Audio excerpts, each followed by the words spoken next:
Hello everyone, RS academy बाना YouTube channel में आप सबों का हार्दिक स्वागत है। दोस्तों, आज हम लोग इस वीडियो में use of these and those का प्रयोग सीखेंगे। सबसे पहले हम लोग जानेंगे ए के लिए दीज तथा वे के लिए दोज का प्रयोग किया जाता है और दीज और दोज का प्रयोग कब, कहाँ और किस रूप में किया जाता है इसे भी हम लोग समझेंगे। यहाँ पे मैंने नोट में लिखा है कि दीज का प्रयोग निकट की एक से अधिक वस्तुओं या व्यक्तियों के लिए किया जाता है। यानी दीज का प्रयोग हम कब करेंगे? जब हमें यह दिखलाना हो कि निकट की एक से अधिक वस्तु है या एक से अधिक व्यक्ति है, तो इस स्थिति में हम दीज का प्रयोग करेंगे। जैसे ए पुस्तकें हैं, यानी मेरे नज़दीक में बहुत सारे पुस्तकें हैं। इस तरह के वाक्यों में हम दीज का प्रयोग करेंगे। इसी प्रकार से दोज का प्रयोग दूर की एक से अधिक वस्तुओं या व्यक्तियों के लिए किया जाता है। जैसे वे लड़के हैं। अब वे लड़के कहने से यह भाव निकल रहा है कि नज़दीक नहीं बल्कि दूर में बहुत सारे लड़के हैं, तो वहाँ पर हम दोज का प्रयोग करेंगे। इससे और बेहतर समझने के लिए इसके सेंटेंसेज को देखेंगे। सबसे पहले हम लोग अफर्मेटिव सेंटेंसेज अर्थात सविकारात्मक वाक्य को देखेंगे। इसका रूल होता है दीज या दोज। जब सेंटेंस ए से शुरू रहेगा तो यहाँ पर दीज का प्रयोग करेंगे, और जब सेंटेंस वे से शुरू होगा तो वहाँ पर हम दोज का प्रयोग करेंगे। और दीज और दोज के बाद हमेशा आर का प्रयोग करेंगे।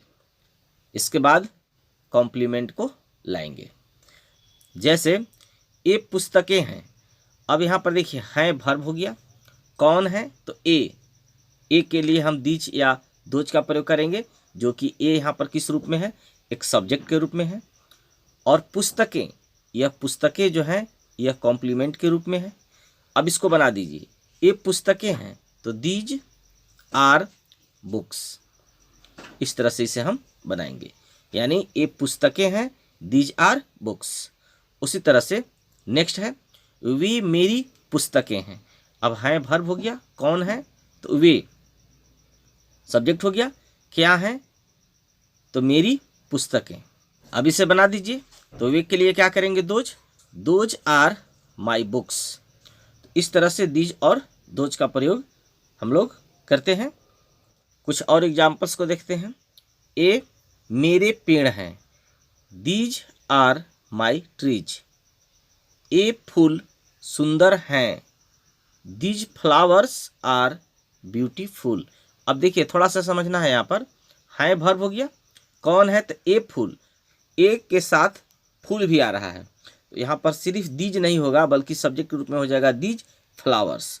दीज फ्लावर्स आर ब्यूटीफुल, यानी ए फूल सुंदर हैं, दीज फ्लावर्स आर ब्यूटीफुल। इसी तरह से अगला वाक्य है एक कलमें कीमती हैं, दीज पेन्स आर कॉस्टली। अब हम लोग दीज और दोज का प्रयोग निगेटिव सेंटेंसेज अर्थात नकारात्मक वाक्य में देखेंगे। इसका रूल होता है दीज या दोज, इसके बाद आर के बाद नोट का प्रयोग करेंगे और इसके बाद लाएंगे कॉम्प्लीमेंट। एग्जाम्पल्स को देखते हैं। ए फूल सुंदर नहीं है। तो यहाँ पर नहीं है, नहीं है तो निगेटिव है, तो नहीं है यानी वर्ब हो गया। कौन नहीं है? तो ए फूल सब्जेक्ट हो गया। सुंदर यह क्या हो गया? कॉम्प्लीमेंट हो गया। अब इसे बना दीजिए, दीज फ्लावर्स आर निगेटिव है तो करेंगे आर के बाद नॉट ब्यूटीफुल, यानी ए फूल सुंदर नहीं है, these flowers are not beautiful. इसी तरह से नेक्स्ट है वे सेव मीठे नहीं हैं, those apples are not sweet. कुछ और वाक्य को देखते हैं। ए आम नहीं है, दीज आर नॉट मैंगोज। इसी तरह से है ए तुम्हारी पुस्तकें नहीं हैं, these are not your books. वे मेरी गायें नहीं हैं, those are not my cows. अब हम लोग दीज और दोज का प्रयोग इंटेरोगेटिव सेंटेंसेज अर्थात प्रश्नवाचक वाक्य में देखेंगे। इसका रूल होता है आर प्लस दीज या दोज। इसमें सबसे पहले आर को वाक्य के शुरू में कर देंगे, इसके बाद दीज या दोज, इसके बाद कॉम्प्लीमेंट और लास्ट में क्वेश्चन मार्क लगाएंगे। वाक्य चाहे हिंदी का हो या अंग्रेजी का हो। जैसे क्या ये आम है, रूल के अकॉर्डिंग सबसे पहले आर लाएंगे, यानी आर दीज मैंगोज और लास्ट में क्वेश्चन मार्क। इसी तरह से नेक्स्ट सेंटेंस है क्या वे लड़के नटखट हैं, are those boys naughty. Next है क्या ये तुम्हारी कलमें हैं, आर दीज योर पेन्स। क्या ये झीलें गहरी हैं, are these lakes deep. Next है वे लड़के कहाँ हैं।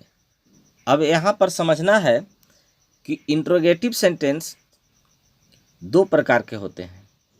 एक को बोलते हैं यस नो क्वेश्चन और दूसरा को बोलते हैं WH क्वेश्चन। अब यस नो और WH में फर्क होता है। यस नो की शुरुआत क्या से होती है। जब भी कोई वाक्य अगर क्या से शुरू है तो उसे बोलेंगे यस नो क्वेश्चन, क्योंकि यस नो क्वेश्चन का अगर डिफिनेशन पूछा जाए तो वैसा वाक्य जिसका जवाब हाँ या ना में दिया जा सके उसे यस नो क्वेश्चन कहा जाता है। जैसे यहाँ पर कहा गया कि क्या ये तुम्हारी कलमें हैं। यदि तुम्हारी है तो आप क्या बोलिएगा कि हाँ यह मेरी कलमें हैं, तो हाँ, अगर नहीं है तो नो आप जवाब दे सकते हैं। लेकिन वे लड़के कहाँ हैं, हाँ या ना में जवाब नहीं दिया जा सकता है, तो उसे बोलेंगे WH क्वेश्चन। WH में क्या होता है कि वैसा वाक्य जिसका जवाब हाँ या ना में नहीं दिया जा सकता है और इसकी शुरुआत क्या से नहीं होती है, बल्कि WH वर्ड जो है वह वाक्य के बीच में आ जाते हैं। जैसे वे लड़के कहाँ हैं, अभी कहाँ जो है यह WH वर्ड है, तो इसका अंग्रेजी सबसे पहले लिखा जाता है और इसके बाद यस नो का सारा रूल को फॉलो किया जाता है। तो अब हम इसका एग्जाम्पल समझने का प्रयास करेंगे। वे लड़के कहाँ हैं, तो कहाँ का अंग्रेजी क्या हो जाएगा वेयर आर दोज बॉयज और लास्ट में क्वेश्चन मार्क। तो इस तरह से हम लोग यस नो क्वेश्चन और WH क्वेश्चन को अंग्रेजी में ट्रांसलेट करते हैं। तो दोस्तों आई होप आपको यह वीडियो पसंद आया होगा। Thanks for watching.